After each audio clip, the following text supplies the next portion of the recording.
Can you share with us some do's and don'ts on Twitter etiquette? I think it goes back to 4 basic principles: listen, connect, share, and engage. And this is whether you're sitting face to face with somebody or you're having a conversation.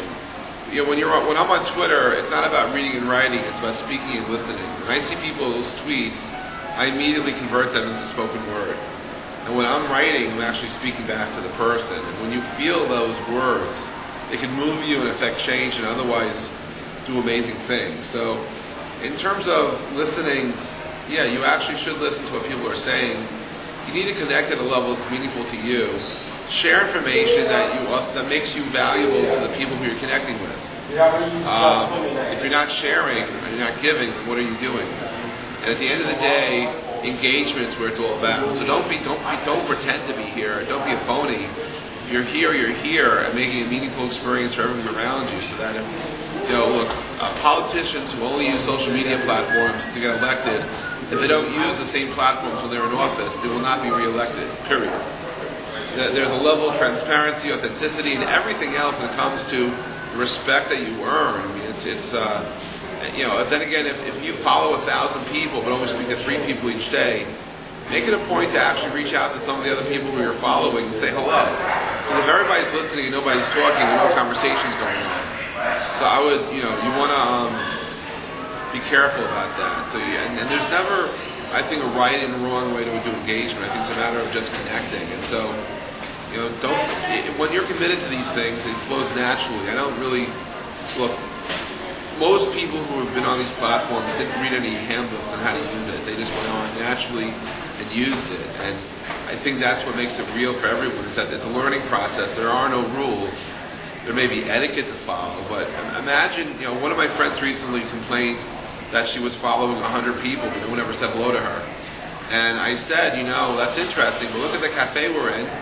There are about probably 100 people sitting at these different tables. Did any of those people sitting at those tables come over to you and say hello, even though you recognize them with your eyes? She said no. So I said, oh, and did you go over to anyone yourself and say hello to any of these people? She said no. So I said, oh, so what makes you think that if you follow 100 people on Twitter and you don't say anything, that any of them would come over to you and say hello? And she started to understand about the idea of following and engagement. And I think that at the end of the day, when you have confidence of who you are and understand it's a conversation to be experienced, you get a lot more out of it. Otherwise, you say, why bother tweeting? And then again, by the way, if you don't feel value, don't tweet. There are lots of other platforms to be on. So in terms of rules, do's and don'ts, the only thing not to do is don't be phony. Don't be a jerk. And don't tweet when you're drunk. It's sort of like living in the moment. If you do things in the moment, as long as that's cool with you, it's great. But don't have regrets. And so just be smart about who you are and what you do. Don't tweet when you're driving. That's kind of annoying to the passengers in your car. Don't tweet when you're walking down the street, because you all of a sudden may get yourself into an accident. So you got to look up and stay focused and be you. Okay, great. And one last question for you. Do you see a difference in the way men and women use Twitter? Not at all. I find the folks who I'm active with, who I have active conversations with, I don't discriminate whom I'm talking with, because it's usually about a subject and not so much about a person. I am sure there are certain topics that are more appealing to men or women. I'm sure that there are times of day that men and women might be more active on Twitter, but overall, not really. If anything, I think it's the women that get it better. I think it's the women that are maybe more engaging, and that they're the ones who have more fun with it.